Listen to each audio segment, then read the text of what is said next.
Atëherë një fitore Binca Elbasanit me Partizanin, si e pat ndeshjen? Kjo ndeshje që ndeshja jashtëzakonshme. Ndeshja pa dy tabulla. Pjesa parë që e për Partizanin dhe pjesa dytë ena që e shkëlqyshme, jo për rezultatin, që më tregola, për taktikisht luajtën kundra sulmi ishte kundra sulm reali.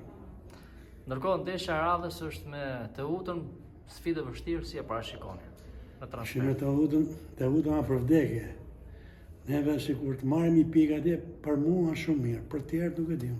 Se ca kërkojnë 3 pikë, për lunë jashtë, për lunë një ekip që rrezikon të dali dhe ai do bëhet pamundur. Ndërkohë gara për titull si e sheh?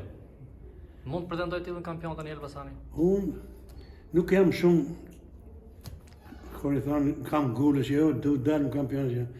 Ne të hymë kaqe, të luajmë, përmesojmë ndojën dhe të dalë finalet kupës. Për mua është objektivi i ekipit. Për mua, thamon, ato mund të kenë dhe dalë edhe kampion, po nuk e di çfarë të them.